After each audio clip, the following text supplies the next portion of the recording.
going to go ahead and call us to order and declare a quorum present of 7 members.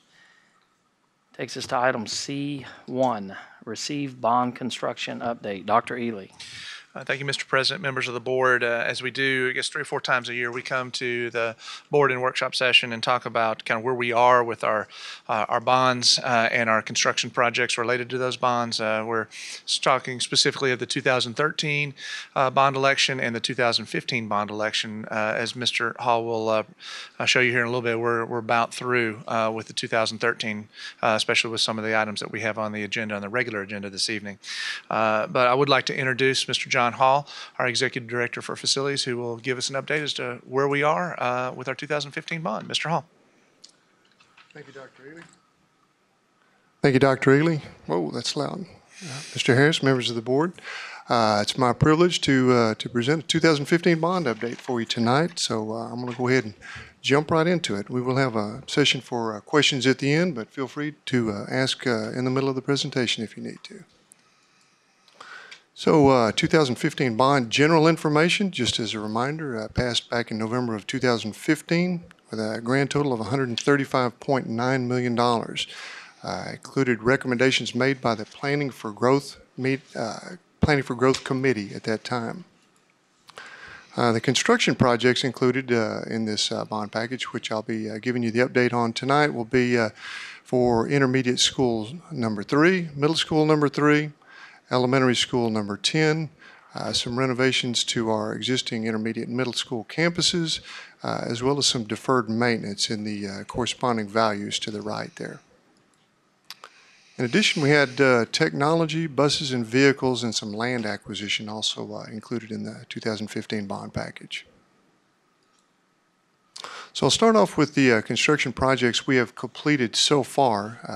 Of course, we passed the bond in November of 15, so we came out of the chute quick with this one. This was the A&M Consolidated Middle School Athletics Locker Room Edition.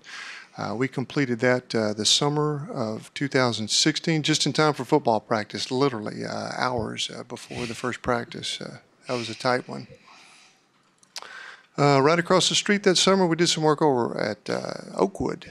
Did some renovations over there. The picture on the left you can see, if you'll recall, we kind of fixed up the front facade on it. It kind of had that funny looking dog leg thing on the left there. We kind of straightened that up, cleaned it up, and also on the picture on the right you can see we created kind of an entry foyer area there, kind of a transition space, and space for Mr. Hutchison to hang a couple of display boards for us there. The following summer, we finished our first major school project, which was Pecan Trail Intermediate School. You can see a little aerial view of it right there. You can kind of see off to the top left there is Greens Prairie Elementary School. Just kind of put that in perspective a little bit. Here's a photo of the inside of that school in the cafeteria area as we were getting all the furniture in place.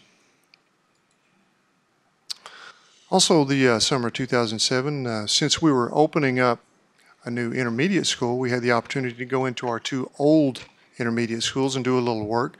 We came back that second summer and picked up some finish work over at Oakwood Intermediate School. A photo on the left, you can see we did some flooring and some stuff in the hallways, got some new lockers over there.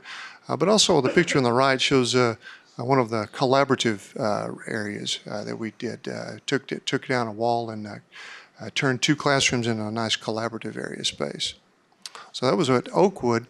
Likewise, over at Cypress Grove Intermediate School, we did a similar project over there, created a collaborative area that you see on the left, and also picked up some restrooms through there, which have been, they were very needed over there and very much appreciated.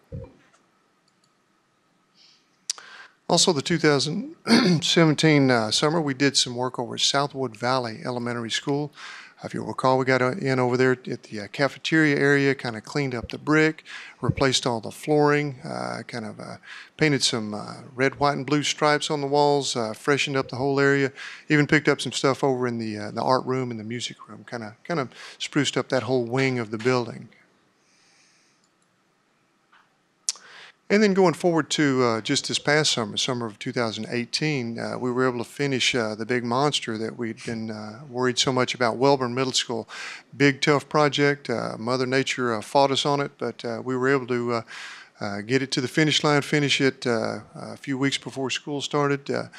This is just right after we got all the sod down, everything. So it was actually turned out pretty clean, all things considered, right there at the finish line. Here's another aerial photo of Wellborn Middle School. Give you perspective, the very front of the photo there is Reuter Road. You can kind of see how the queuing lane kind of hooks around to the right and comes back around, so we can get a lot of that traffic off of the city streets, which they appreciate. Of course, you can see our new football stadium back there, and the back drive goes all the way back out here to FM 2154 Wellborn Road out there. Here's an interior photo of Wellborn Middle School, once again in the cafeteria area. That's the stage area, just as we were finishing construction. And of course, since we were finishing up a new middle school, we were able to, like we did at the intermediate schools, we went over to the old existing middle schools, and we were able to pick up some renovations there during the summer of 18. This is a photo of one of the two collaboration spaces that we created over at AMCMS. And likewise over at College Station Middle School, did the same thing over there. And each of these collaboration spaces also had a door to the exterior with a little canopy so that, so the classes could go outside and do some things too on nice weather days. Another project we worked on this past summer was South Knoll Elementary Renovations. You can see the area over on the left here that's hatched in. That's the kindergarten wing, cafeteria area, and the library space over there, as well as the gym building here. We were able to update these buildings by adding fire sprinkler systems in there. This was the last campus areas that we had not done that to. So now we're 100% covered on campuses for fire sprinklers. And in the kindergarten wing only, we weren't able to do this at the gym, but this side of the building, we were also able to upgrade the finishes, put new flooring, paint the walls, fix up restrooms and that sort of thing, which we'll be doing the other half of this coming summer. So here's a couple of photos of that.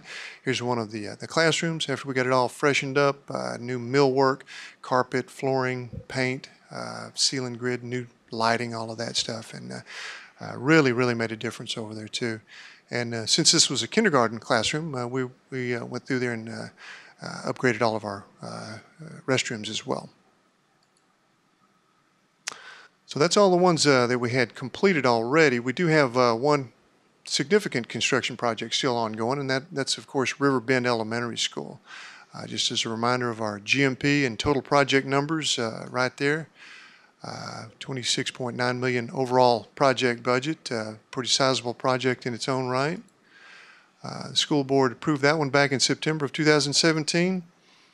This project still is still in budget and still on schedule, with an anticipated completion date of February 2019. Excuse me. Work commenced in October of 2017 and is now 65% complete. And across the fence from us over there, the Mission Ranch sanitary sewer work is now nearly complete. Should be any day now. So here's an aerial photo of that one. So to give yourself a reference, that's Holloman South, right there. And then kind of on the right side of the photo over here that's Rock Prairie Road, where it hooks around. There's the golf driving range right on the other side. So you can see we kind of have our queuing space once again to get as much traffic as we can off of Holloman South. And on the back side over here is where we access with the buses and staff parking. So this big white section in the middle, of course, is the building, and there's our front entry kind of facing up towards Holloman South. And so if you were standing kind of just outside the front door of the building, here's what it would look like right now. We just kind of finished up some of our framing, some of our roofing on that canopy that leads up to our front door. I thought that was a nice looking picture there, kind of shows you the shape of it and everything. And this This is some work ongoing on the interior of the building. Once again, in the cafeteria area, kind of looking at that big square in the back of the building. That's in the back of the room. That's the stage area again. So some other work we've got coming up after we finish River Bend. We've got some work coming up in the summer of 2019. We're going to be doing branding phase 1 for our 2 middle schools. So I'm showing you this one. I wanted to note that the blue sections are the public space areas. That's phase 1. That's what we're going to be tackling in the summer of 2019. And so over here at AMCMS, you can see the big X-shaped building there. What we're going to be going for first are these main corridor sections. We'll be changing out all the finishes, the flooring, wall, paint, tile, ceiling tile, that sort of thing, all through these public areas. On the X building as well as the athletics building. Yeah, we'll be getting into the cafeteria area, doing our flooring and redoing a lot of our finishes in there as well. So we were able to jumpstart a little bit of that during the summer and catch the floors of those gyms, but we still have to paint and do all the rest of the work inside of those gym areas. So likewise, over at College Station Middle School, summer 2019, we'll be doing the public space phase 1 areas over there as well. And once again, we're going to be working on the corridors, the main areas, and we're going to be dropping in nice logos in the floor at both of the schools. You know, one for the Bobcats, one for the Knights, and that's all going to look pretty nice, I think. So, some other work we have coming up in the summer of 2019 is going to be the front half of the renovations to South Knoll. You can see kind of up at the front of the building there, we'll be doing all of this work for, once again, replacing paint, millwork, flooring, that sort of work. So it'll kind of match up with all of the stuff that we've already done in the back in the kindergarten wing.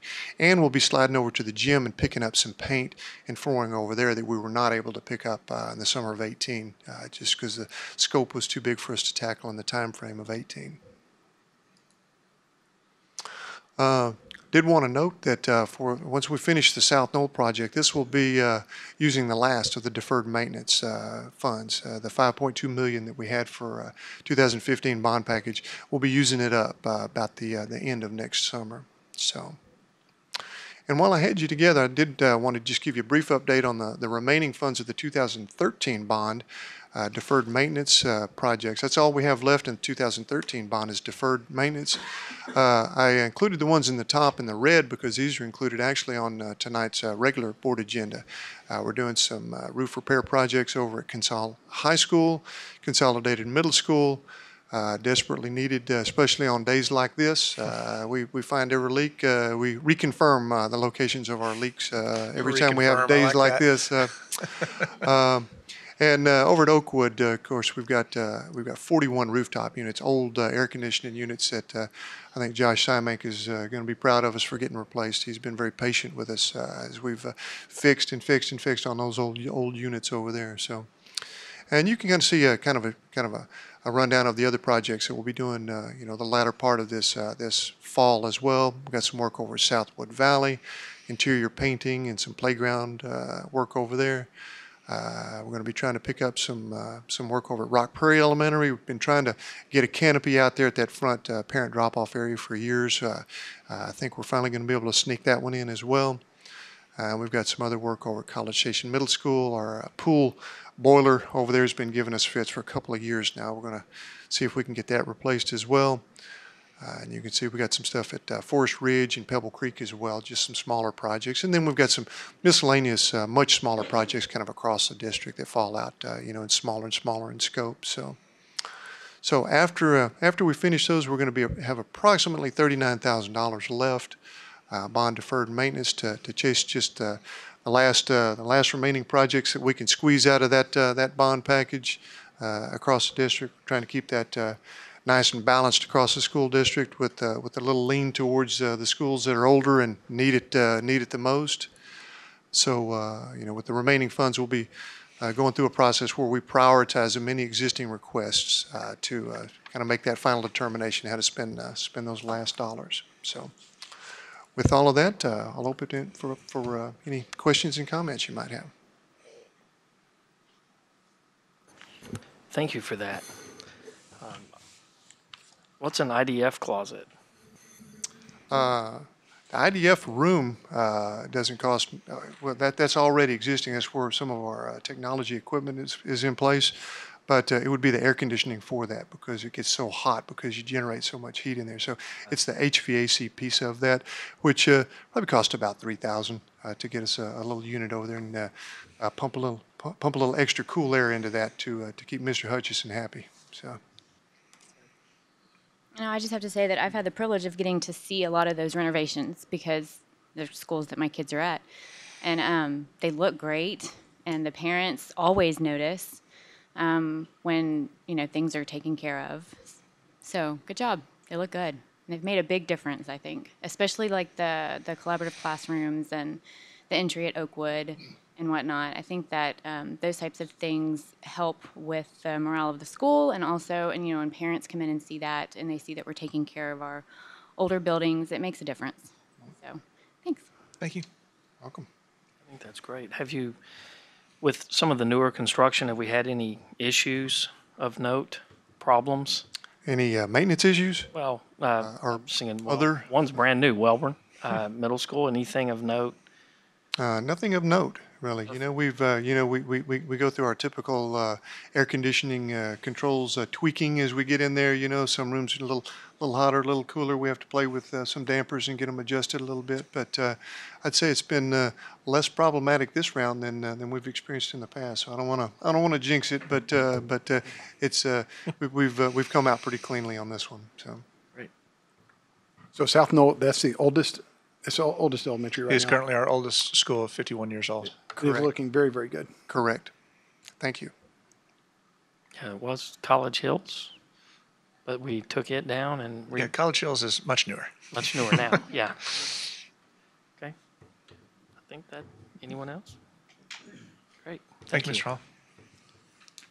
It takes us to item C2, consideration, discussion, and possible action related to 2019 CSISD legislative priorities. Dr. Ely. Thank you, Mr. Harris, members of the board. We started our discussion regarding draft legislative priorities at our September meeting. We went through, we did one round. Oh, let's see. Somebody help me out so I can put it up here for everybody to be able to see.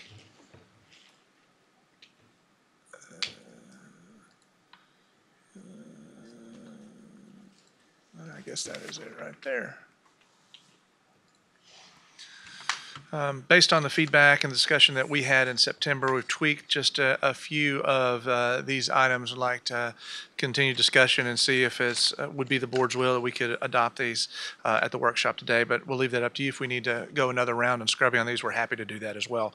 As you know, the session will begin on January the 8th, and the legislature will come together for 40 days and make many new laws and not make some more. And these are just some of the things that we as a school district believe should be priorities for the legislature to consider as they come back to work in January of 2019. We organize these around 5 particular areas. First one would be school finance, and our wish would be to provide a school finance system that adequately and equitably funds all schools. We talked last month about increasing the basic allotment and the equalized wealth level to provide more resources for all Texas public schools. The basic allotment has been for the last couple sessions at $5,140 per ADA per student. And an increase in the basic allotment would allow more money to come to Texas public schools, and for a Chapter 41 district like we are in College Station, it would actually allow us to keep more of our local tax funds here and have to get less back to the state of Texas, because an increase in the basic allotment would mean a change in or an increase in the equalized wealth level. That's the number at which we have to get down to when we go through recapture or the Robin Hood payments that happen in the second part of a year. That is the first bullet there. The second bullet we have would be to ask the legislature to index the basic allotment to changes in property value growth statewide. Currently, it is a static number that is in statute, and what we would like is for that number to be able to be changed based on property value growth across the state, so that schools could realize increasing state funding as a result of that growth statewide. Item number 3 we have on there is provide greater state budget transparency in the use of local property taxes as a revenue source for the general fund budget. Realize that we will not, more than likely, we will not have enough money in this legislative session for the state to take away that revenue source, and that revenue source being local property values, local property taxes from school districts that they take back and can offset the cost for other state spending. But we would like to see greater state transparency in that use of local property taxes to fund the state needs for the 2-year period coming up. That fourth one is kind of highlighted in red, and we changed the wording on this from last month to this month. And this is a nod to the increasing needs for school safety, and especially the state funding some of those ongoing safety-related costs. And most of those we're thinking about are personnel-related costs, whether it be increased number of school resource deputies or school resource officers, school counselors, or mental health professionals that can help.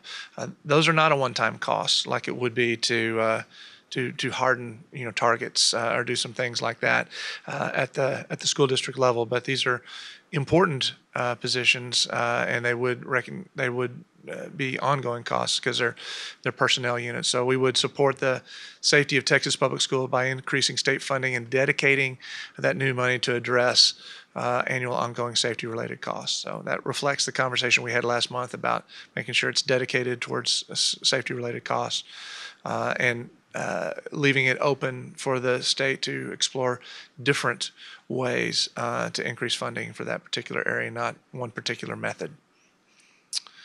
And finally, under this particular area would be to adjust weights for allotments and indexes to reflect the true costs, of educating various students. Some of the allotments and some of the indexes date back to the early 2000s, some date back to the mid-1980s.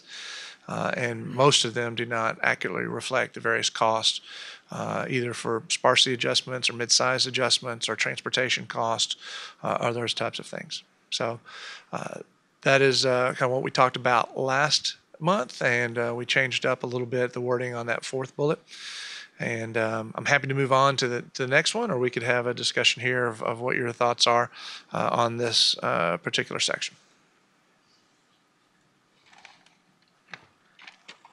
Well, before you move on, I'll just say that very first one to me is a top priority, in that having that number, the basic allotment, in essence, frozen in time, when we all look around and know the realities of inflation and the increased cost of educating students, it just doesn't make any sense. So I'm glad to see that's on the list, and I'm glad to see it's at the top of the list. Yes, sir. Thank you. Anyone else? Any other on this? Okay. Moving on to the second one. The overarching theme would be do not take resources from public schools through voucher/private school choice plans or charter schools. And we talk about 3 specific things on this. First of all, would be not to approve any plan. And they seem to go by different names each legislative session. So I don't know that we've captured the exact right name that they might go by this session. But do not approve any plans. We're talking about voucher, educational savings account, tax credits, taxpayer savings grants, tuition reimbursements, all of those types of things. So approve no plan that takes money out of the public school system and gives them to private schools or homeschools with little or no academic or financial accountability to the state or to taxpayers or to local communities. I believe our thoughts are that if it is a program that could bring the same level of accountability, both financial and academic accountability, those other options could be held to that same level that we are as Texas Public Schools, then we might not oppose it. But most of these educational savings accounts do not. hold those particular educational entities to the same level of accountability to taxpayers or for student performance that we get held in Texas public schools. The second one has more to do with charter schools and their expansion. That we would oppose any further expansion of charter schools, including increases in the number of campuses under existing charters, unless they are subject to the same accountability and transparency rules as traditional public schools. And these are including but not limited to public notices, school discipline, transportation, bilingual and ESL programs, notices, employment contract policies, special education requirements, lunch programs, nepotism statutes, and others. So what we have seen in the state is the state is allowed to have somewhere under 300 charters. That number is fixed, but the increase in charter school growth across the state is happening under existing charters. For example, the charter school that opened up within our school borders is an existing charter that was expanded into our community. And that gets kind of to the third bullet, which is that we would support charter school legislation that strengthens notification requirements for new campuses opening and student leaver reporting. That was one of the things that we ran into in this particular situation was the being able to know when kids were leaving College Station ISD and going to the new school. We didn't find out in many cases until after the school year had started, which made it very difficult for us to plan and meet the needs of our teachers and staff here as well as our students here in College Station ISD. So those are the three things that we talked about last month and didn't have any changes to language here. Love any comments that you might have in relation to private school choice plans, charter schools. I like those. I don't think I have anything in particularly opposed to those other choices, but it seems that if you ask the question, I'm looking at bullet point 2, why is it a good idea to have one taxpayer supported school system subject to all of these rules and regulations, but not the others? I think that's a hard question to answer in any kind of straightforward discussion. And I think maybe then what you really get to is you address those issues and ultimately say, well, then why do we have those rules? Do they make sense? Is it a good thing? And that's something the folks in Austin can tackle. But just to say, we're not going to look at those rules, we're going to leave you all subject to those rules, but let these guys over here not have to play by those same rules, that's just bad policy. So I'm glad you've got that on there too. Okay. I would say I agree wholeheartedly. I'm still amazed at some of the things that we allow to happen in this state, and the notion that we're going to take local taxpayer money and shift it to schools who have very little to no accountability and transparency back to those public taxpayers is just crazy to me. And you know, we've got a bunch of legislators who legislators who are big believers in charter school systems, but yet are unwilling to put them under the same rigor and same guidelines as public schools, and then like to talk about how much more cheaply they have the ability to educate kids. And it seems to me if you're going to continue to do this, you can either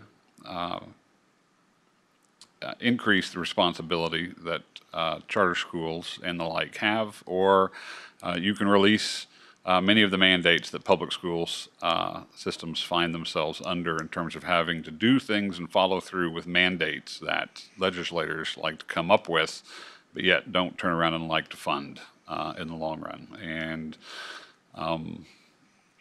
I really like this, and I think that people don't really, the broad section of the public doesn't really understand how this hurts public schools in general. You know, that, and I think it's worth saying that this is not the first time this has been a legislative priority for us. It has nothing to do with the charter school that is sitting in our backyard now. That's not the reason why this is on here. It's charter schools hurt public education in general. And the notion that they're going to take, generally speaking, our least expensive students to educate and take funding away from the schools for children who are under average, but yet leave us with the same mandates of educating all children, which I believe wholeheartedly in. But when you take the average payment out, it hurts our ability to fund the education of kids who cost a lot of money, for lack of a better way to put it. And you know, at the end of the day, you are hurting public school education by allowing groups not to have those mandates that you put on regular public schools. So I strongly support this package under our priorities. Anybody else? Moving on to the third area, has to do with state assessment and accountability systems. What we did on there was 3 of these last time, and we basically split apart the first one into 2, and that's why you see the second one in red. That was actually just a portion of it. We added a few words to it. So item 1 there would be to advocate for the establishment of a comprehensive accountability system that looks beyond high-stakes multiple-choice exams to meaningful assessments that have value for students, parents, and teachers, as well as measures what each community deems important in promoting college and career readiness. This is certainly a nod to the work that we're doing in College Station ISD with our community-based accountability system. And while we don't anticipate anything happening in the 2019 legislative session regarding the development of an alternative community-based accountability system, we think that might be right for 2021, as College Station ISD and about 40 or 50 other districts are working on their own community-based systems. This does continue that narrative with the legislature and our legislators about how we believe it is a greater accountability standard, because we're holding ourselves to an accountability to the hopes and dreams of our parents and our students and our community for our kids, more than a system that's totally propped up and based on state mandated assessments that are given in the spring of every year. So that would be the first part of it. We took the second part of it, which would be in advocating for the removal of the A through F campus and district ratings, because they don't adequately reflect all that happens in classrooms for students. So we just basically split those 2 apart for item 2 there. Item 3, reduce the state mandated test given in grades 3 through 8 to those tests required by the Federal Every Student Succeeds Act, or ESSA. Those are reading and math, grades 3 through 8, and science in 5th and 8th grade. We in Texas do give additional assessments that are not mandated, specifically the 8th grade social studies test. Let's say they're not mandated by the federal act there, ESSA. Also, our writing assessments that are given in grades 4 and grade 7. So we do that. That's extra. That would save taxpayers money. It would save. It would save time in the school year if we didn't have to give those extra assessments. And speaking of being able to save time and give greater focus to our teachers and our students, we would advocate for reducing the number of curricular standards assessed on the STAR test for accountability purposes, and that would allow teachers to teach to greater depth and students to learn at greater depth if we did the readiness standards rather than just the supporting standards. And have those be assessed on the state of Texas assessment for academic readiness, or the STAR test. Again, these are not new. These are similar legislative positions that we've had in previous years, and would hope to be able to take that to Austin again.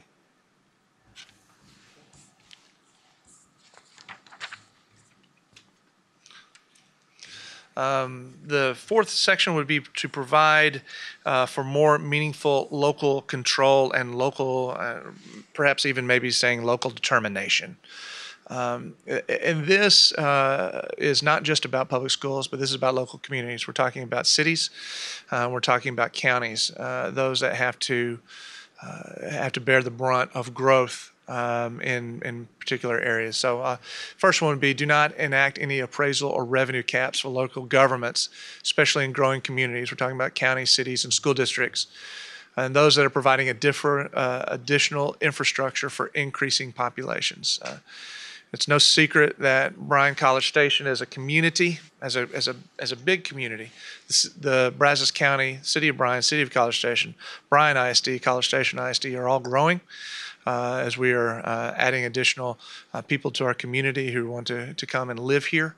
And to enact revenue caps or appraisal caps, especially on the cities or on the county, would hamper their ability to provide needed infrastructure for our community and needed infrastructure for our schools. As we build and open 5 schools in 5 years, we don't do that in isolation or in a vacuum.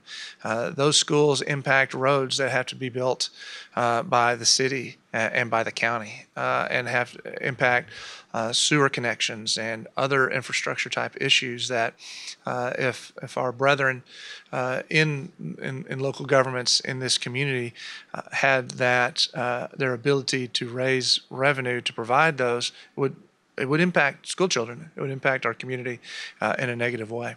So that's why this is a new one for us to add on here. But I think we need to stand with local cities and with counties to make sure that that we have the ability to determine the needs and the infrastructure needs for our communities and not have arbitrary caps placed upon us. That's the first one.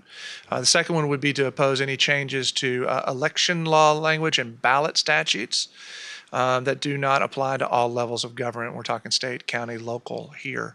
This is we've seen the last couple legislative sessions some ballot language wanting to put very specific strictures on what can be on ballots, especially when you're looking at bond elections and those types of things, where we and other local entities are asking taxpayers to fund needed growth measures.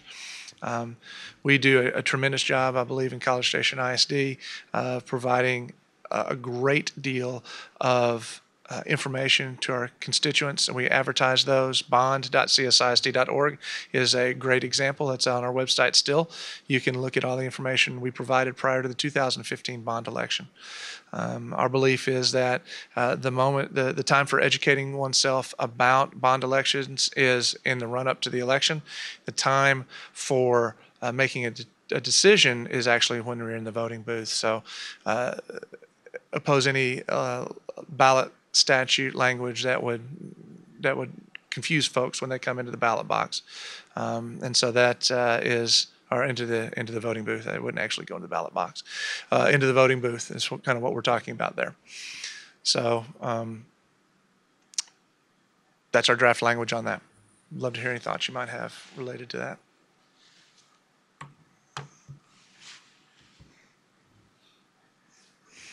I think we're all good. I support them. That top one is an interesting issue to me. I find it somewhat ridiculous on one end that the state pressures us on the appraisal side to make sure we push everybody up to fair market value so that they can then require us to send them $14.5 million extra dollars, and then they turn around and tell us we're taking too much money.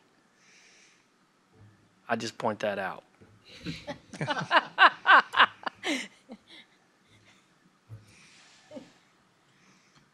It's ridiculous.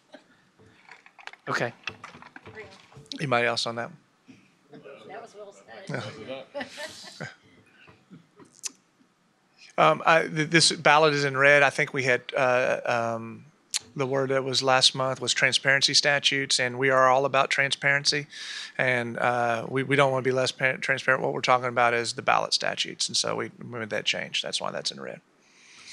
And finally, the last one would be to provide for the needs of current and retired teachers and staff. And this is a new area for us.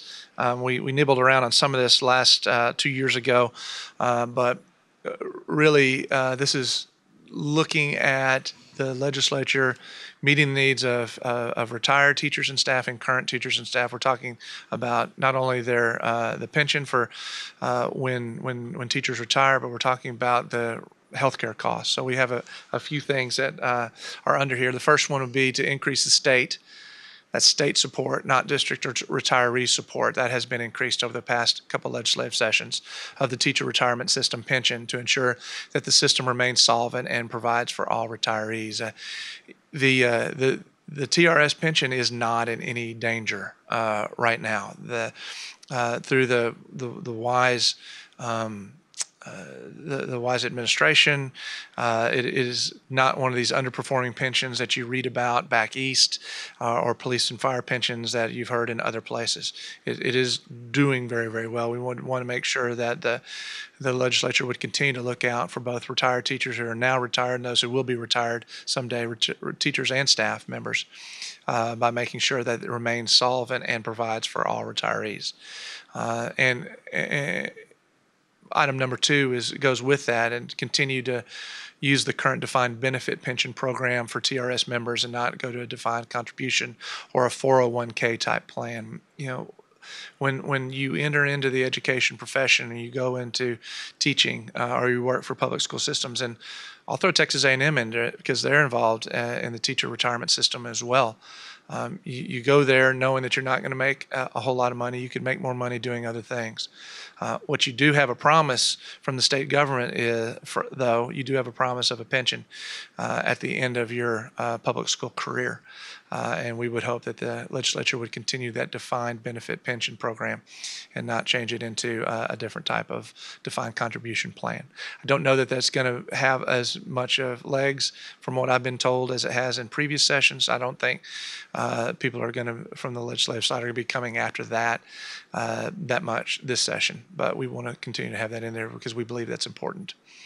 And the last two, or item 3, is really talking about increased healthcare costs. Healthcare costs are hitting every segment of our economy. And that's true for our retired teachers who are a part of the TRS care system, and our current teachers who in College Station ISD are part of the TRS active care system. So we would advocate for increased state funding to assist with healthcare costs. The state has the same amount of increase, same amount of contribution per employee that they've had for a number of years. I would like to point out that we in College Station ISD have routinely increased the amount that the board and the district provides to offset the higher cost of healthcare. We made significant contribution to that, not last year, but 2 years ago. And we actually tiered that amount based on the type of coverage that you should get, whether it's employee only, employee family, employee spouse, those types of things. We continue to make tremendous investments in healthcare at the local level. We would want the state to be able to increase their funding to assist with these healthcare costs, both for active employees and for retired employees. We talked about this a little bit, this last bullet, last month in regards to the TRS active care system in general. A number of bills went through and got played the last session in 2017. None were voted out. Some would have allowed for school districts like College Station ISD to get out of the system and test the market. One would have kicked the school district out because of the number of employees that we have. It's a dangerous, it's a slippery slope, this particular item right here, because we would not want to have a system where only the smallest school districts that don't have access to other healthcare options, or only school districts that have harder to insure employees, would be left in the TRS active care system, making TRS active care the system of last resort. We would want to make sure that whatever happens, that the current system in those districts that remain in the system, that it's a viable option.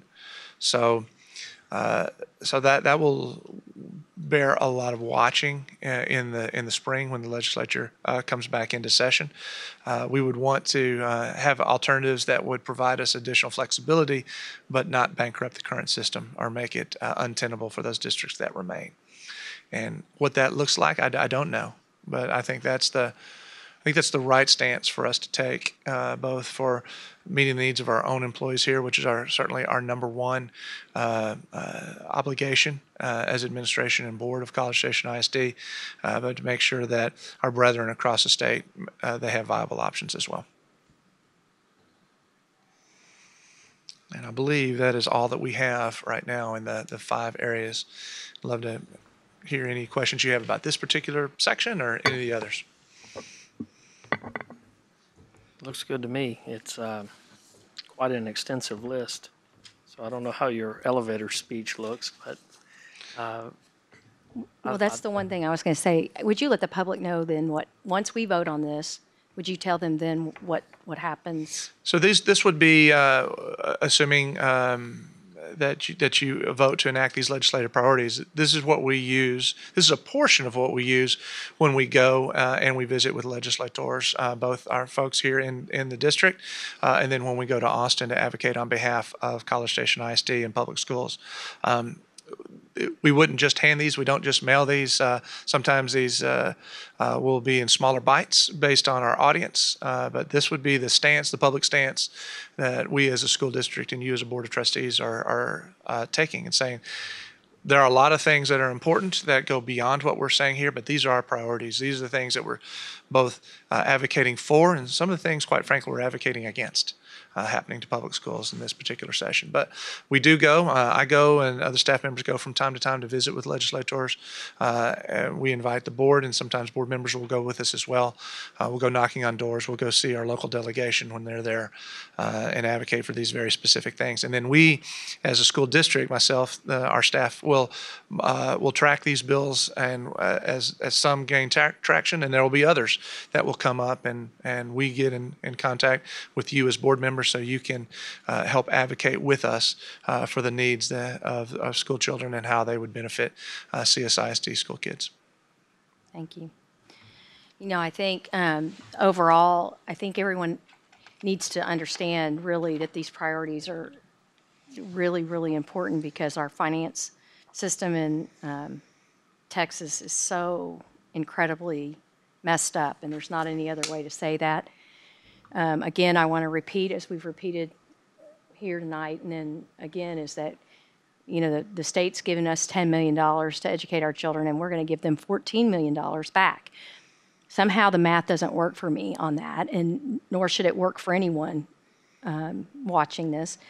It also affects so many things that we do as a district, including, you know, trying to take care of our students and their needs. Also, I think sometimes people think that we're wasteful in ways that we are absolutely not wasteful. I'd love to, you know, let anybody see. I mean, it's out there that how well this district in particular over the years have watched their pennies, trying to make certain that we're getting the kids what they need, trying to get the teachers what they need. We'd all on this board like to pay teachers more.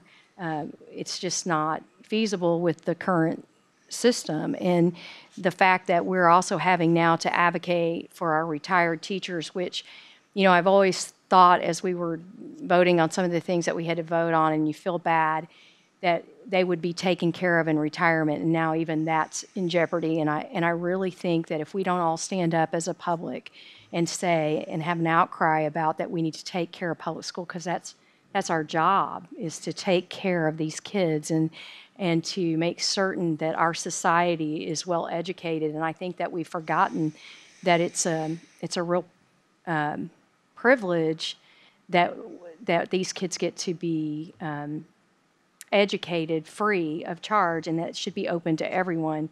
But they continue to do things that make it seem like they're almost segregating, again, when you talk about charter schools, and I know that's a little strong in language, but it's beginning to be that, maybe not over color, but maybe in in other areas and other ways, they're beginning to segregate. And if we don't stand up and do something about it, we're going to watch the public school system fall apart. And it may not be in my lifetime, but it could be in the future. And I would hope that we would stand up for that, because someone stood up for the children that we are currently educating. Thank you. We would recommend approval of these, should they meet your needs, and would be asking for a vote right now at the workshop. Okay. I would move that we approve these legislative priorities as presented. I'll second. Second. Okay. We have a motion and at least 1 second. Any further discussion? All in favor, please say aye. Aye. All opposed?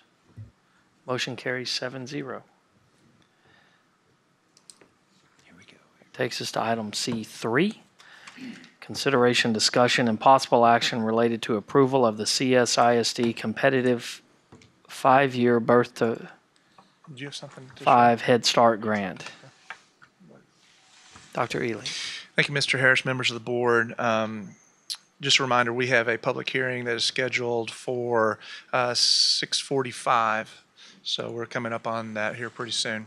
What we have before you today is an action item as well. We're a part of our competition grant for, I'm sorry, am I supposed to be passing these around?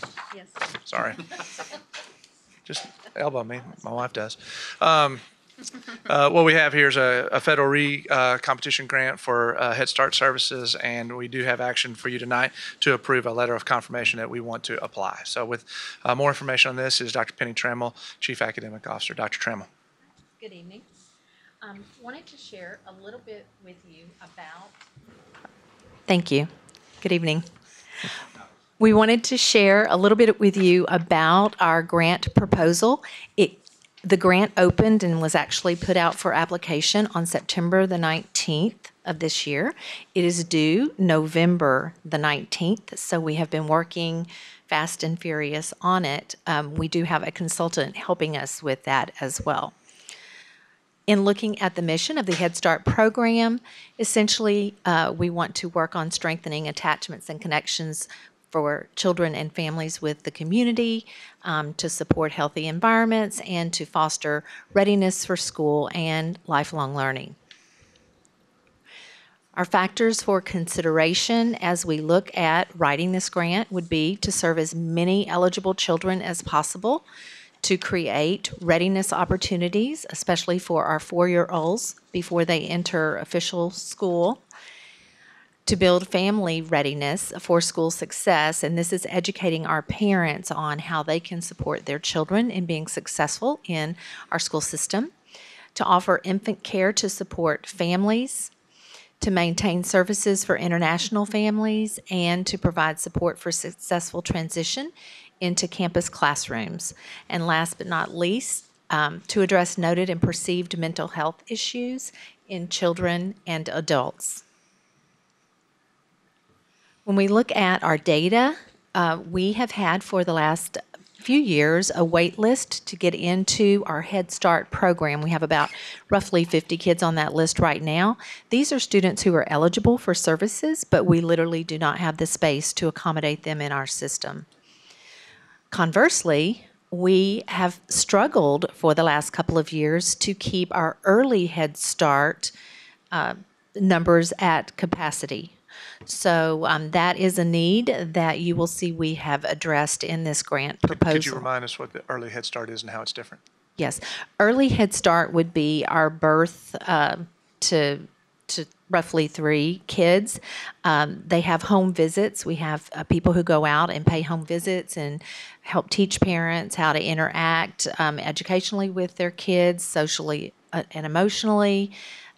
We have play dates at the Barbara Bush Center for them, and basically it is supporting them as they transition into Head Start, which is the Head Start classrooms are located on our campuses. It is an interesting point to note that we have had Head Start in our area, in our district, for over 50 years, since 1965. So it's a long time. We also looked at our availability of resources, and we have great support and great resources for our Head Start program.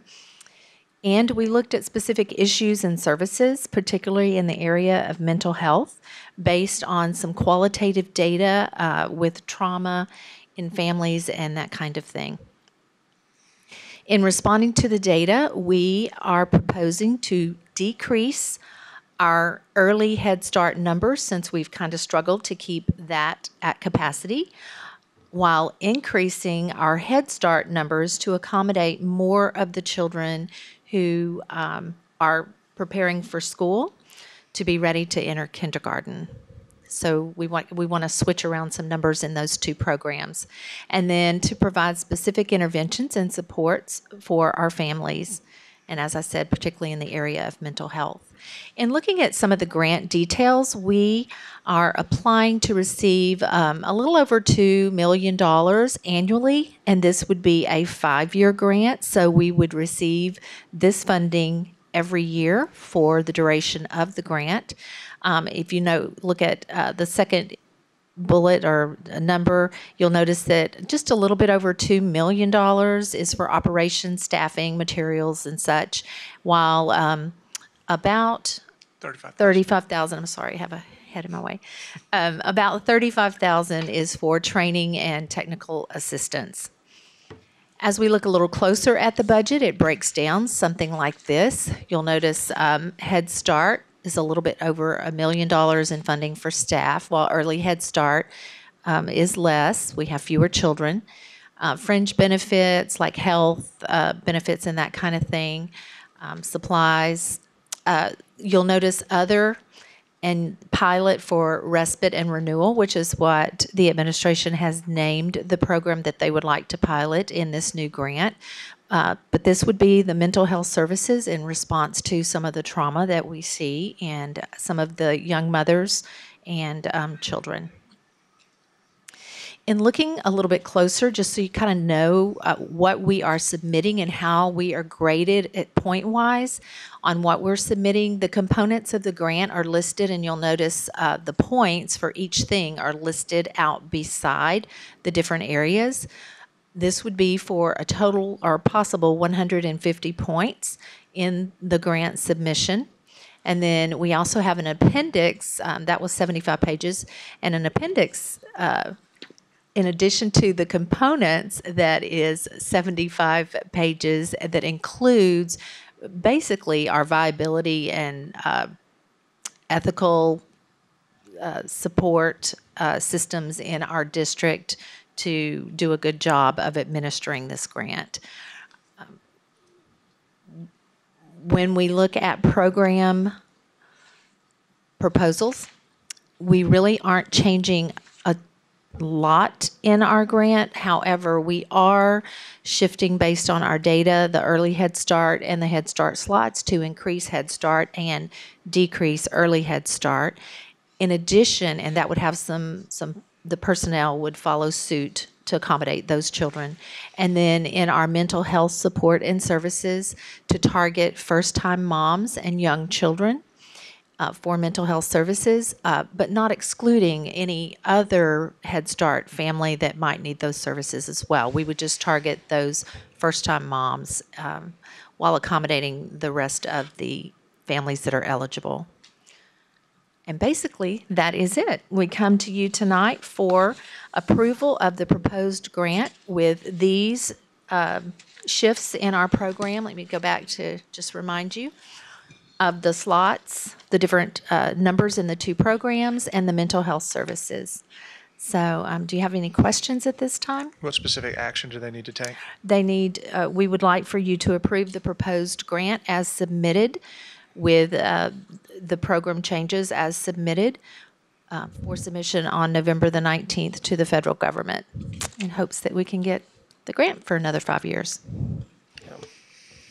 Say on or prior to the 19th. Right. Yeah. So at this time, we would ask for approval of the proposed grant. Okay. Anyone have questions, comments?